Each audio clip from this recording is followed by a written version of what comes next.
Whispers on the wire, voices in the cloud. The hand over trust is wrapping ditto shroud. They watch us closely, gather footprints, promise to shine.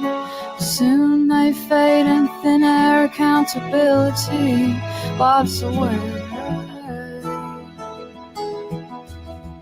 They hide in shadows all around. Snatch our secrets without a sound. Promises break like shattered glass. While we watch as time flies past. In their hands now, who can see that I lost but not me? Justifies like a blonde bubble machine. To capitalize on our breath. Into the starry words that hide. They paint to calm you alone. A silent on the beat forehead. I spot me cropping apathy. I live beside this tree. In their hands now, who can see that I lost but not me?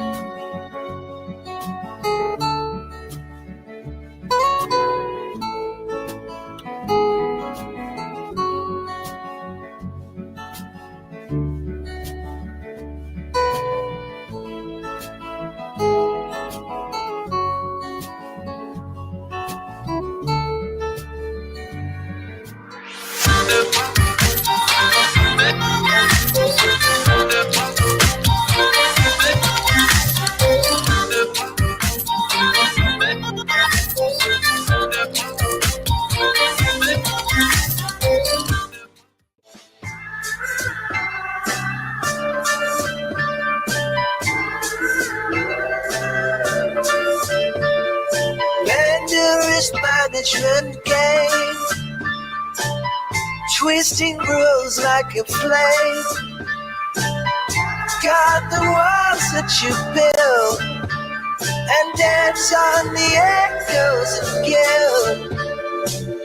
Break the chains, breathe the soul in the heart, take control. Trust in bounds, a bridge to hold. Threads of commerce wove a bow. Strategize, align goals to watch compliance unfold. In this dance we own the stage.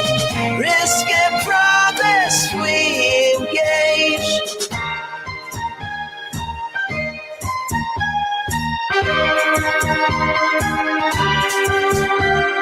Music blocks the line, the path, chasing shadows, leaving no wrap. Decipher whispers in the night, crafting safety, keeping it tight. Threats, compliance unfold. Strategize and line goes. Watch compliance unfold, breaking the mold, then the trust in the harmony we build. Navigate through shifting sands, every handshake, cautious plans. Build the fortress tall and strong, to where no whispers last too long. Break the chains, free the soul, in the hearts, take control. Trust and balance, bridge to hold. Threads of commerce, woven bold. Strategize, align goals, to watch compliance unfold.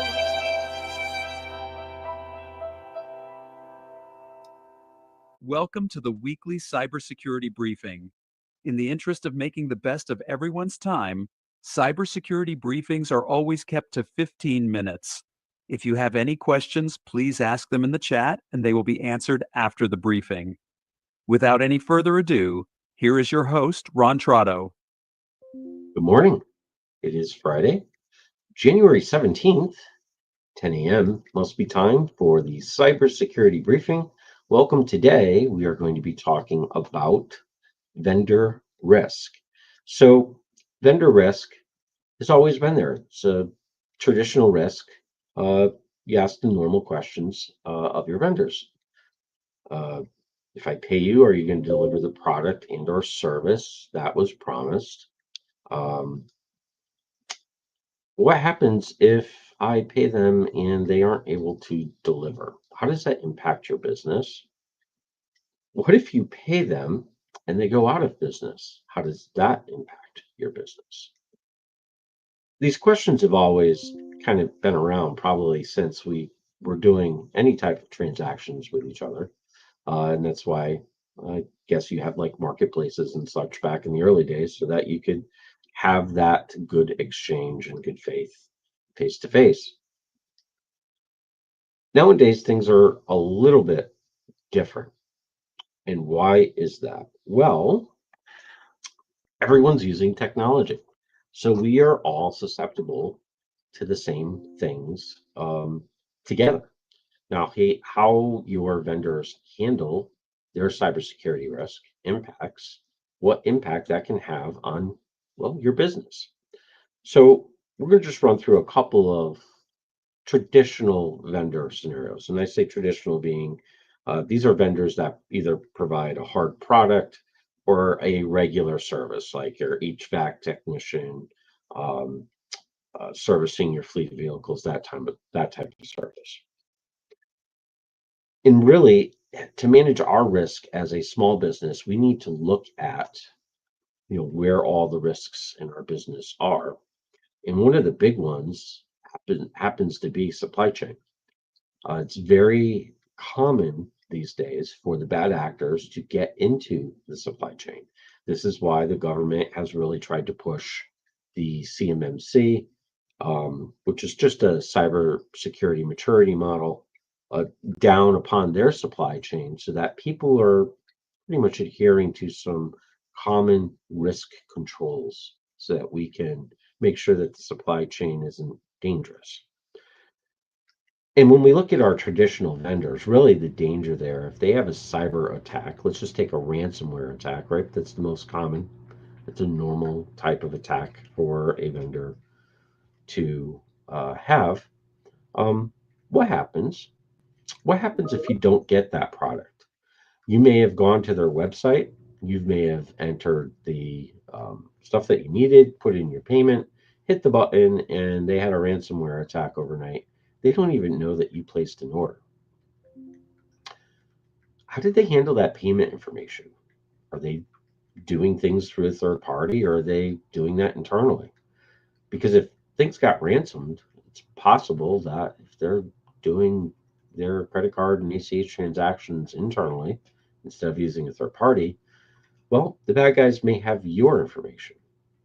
What does that look like? How will that impact you? And these are the things that we have to think about in the traditional model. And let's talk a little bit about supply chain. We're always talking about business email compromise, BECs, because it is the most common way that bad actors can gain some sort of traction slash foothold inside of an environment is by getting people to do things that they wouldn't normally do.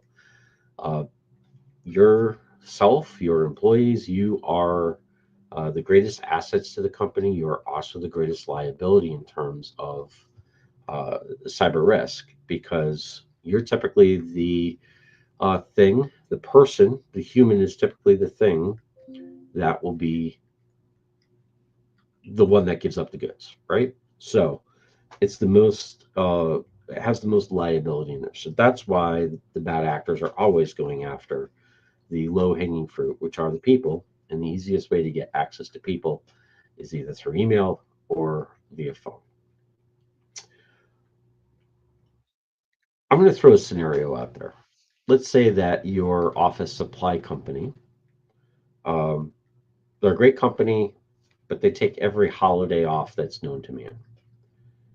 And around this time of year, it's not uncommon to see, hey, a President Day sale. Well, if the bad actors were able to gain access just to their database of customers. That's all they really need to send you an email. Um, they could take that approach. But what if they got into their emails? Like literally got into their emails. Most likely they're going to be able to see what people ordered, how much they're ordering, what prices are being paid, uh, if there's any deals up for negotiation, that type of thing. And then they can structure a really good President's Day sale where today only, you have to order today. You go in and you place the order, and we're going to give you 50% off those items that you're either on the fence on or the items that you typically order. And because it's coming from their email address, you would never doubt that, right? And since you're working on President's Day, you may have forgotten that that office supply company takes every known holiday off. So it may not seem out of the ordinary. Well, if your spidey sense didn't kick in and say, wow, 50% off on all these items, that seems like it's a little too good to be true. Let's say they did 75% off. Or let's go the other way. What if they only did 25% off? Now, how would they impact you by doing this? Well, there's a lot of ways that they could get money from you, possibly, for this transaction. They could put together a site that looks just like the office supplies company site. Or if they were able to fully infiltrate, maybe they were able to get to that site and reroute how payments are processed. Or, or they just wanted you to log in to grab credentials.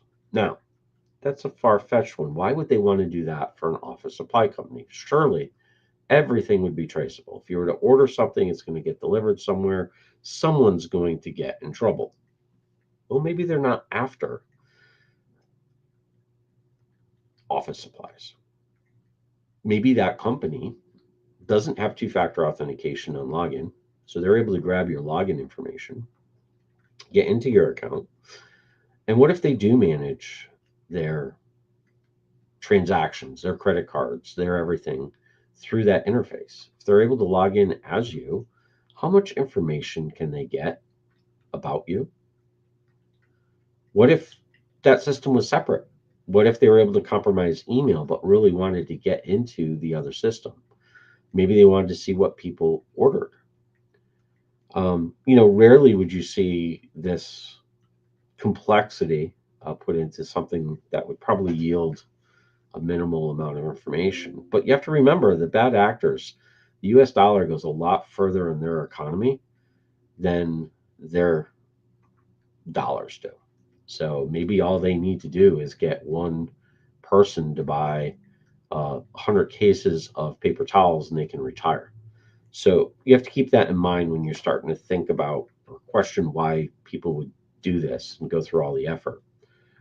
It's really just because the dollar, the value of the dollar, the value of the Bitcoin is a lot higher for them. So keep that under consideration. But um, you really have to think about how does this impact us? What if? And that's why it's important to actually kind of risk rate your vendors, to ask them some questions maybe on how do you deal with your financial information that you're providing them. It's not out of the ordinary to ask these things these days. Some sites actually publish uh, some broad details. They don't want to give specifics because that could give information that the bad actors can use to attack them. But they will give some broad answers, and depending on what type of risk level they're at, that could be acceptable. But here's the deal. We're in a new economy, and you've got vendors that don't do the traditional products, the hard products, and traditional services. We run our businesses in the cloud. That means that we are putting all of our data, which means our client data typically, onto other people's networks. And those people are vendors. And we don't really think about it as much as we should. And this is really where the heart of vendor risk management lies, because it's most of the time, this is where most of the risk sits, is with those vendors that are holding your client's data. Now, if it's in a vendor's, if it's on their system and they get hacked, we're good, right? Wrong. You are the steward of your client's information. If they are paying you, you are the responsible person. If you collected that data, you are the responsible person, no matter who you used as the vendor. Now, can you turn around and maybe hit that vendor for something? Maybe. I doubt it. Read those really lengthy contracts that you're signing, those end user license agreements. You're going to find that they've indemnified themselves from just about every scenario. Most of these companies are big. Their legal departments are bigger than your company. So, you really have to take that into consideration when you're doing your risk management. The big one that when I do these presentations live on vendor risk management is email. Uh, do you host your own email? I hope not. But if you don't host your email, which you shouldn't, where is it? Is it backed up? If something happens to it, is it backed up? If it gets hit and compromised, what does that look like to you? If it gets hit and maybe ransomed, what does that look like to you? How do you run your business without email for an hour? 4 hours? How about a day? 5 days? 2 weeks? A month? What happens? What does that look like? Do you have a plan for this? This is where your real risk lies in your business, because you're using these services day to day to run the operations of the business. In the traditional vendor sense, unless you have only a single vendor for your company, you may have some unavailable product. You may have a pissed off client because you made a promise that you can't deliver because of a third party issue.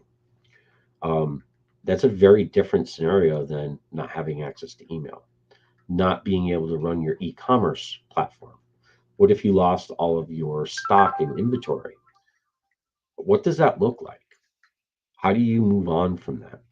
And that's more of an incident response planning question, but it's rooted in identifying. We talk about asset inventory all the time, and your vendors are a big part of your risk asset inventory. They hold your client's data. Now, you need to ask, especially if you've got a phone number, a name, and an email. You have a reporting, in most states. You have a reporting responsibility slash obligation if that information gets leaked. How about social security number? Holding any accounts, accounting information, anything like that? Insurance policy number, driver license, any of this stuff? If you're holding any of that in a third party, you've got a lot more risk. So you have to treat it appropriately. You have to ask those hard questions. You also have to ask yourself about the whole data retention thing. What happens if they get hit? What if they go out of business and unplug their servers? Well, that won't happen. Well, it has happened. It's happened multiple times. Now, a Microsoft, Amazon, um, you know, uh, if you're using their web services, it's not likely that they're just going to shut down stuff. But you don't know what you don't know either. So it's always good to properly vet the risk, to take that inventory. Yet again, we're talking about asset inventory, asset inventory. We're going to take that, we're going to document it, and we are going to establish kind of what risk vendors represent inside of our business. Now, that is the crux of today's presentation. How do you do this? Well, there are formal templates and programs and all sorts of stuff, but it depends on kind of what your business is, what type of business you deal with, what type of data you deal with your clients. Now, we do have, and this is not a sales thing because we do this as a free offering.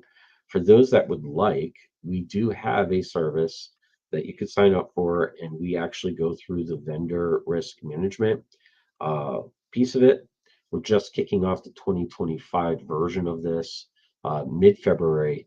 So I'm going to put the link down below for that. And again, it's free for those that want to do it. We can do this as well as part of our compliance offering, as part of our cybersecurity risk assessment. We typically do not do the vendor portion of it up front.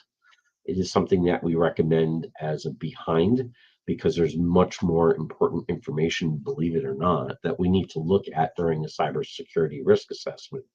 And we want to keep those to a reasonable cost and a reasonable amount of time. But typically after that, if we see that there's a lot of risk with a vendor, we will recommend that a formal program be put in place for vendor risk review. So I hope this was helpful.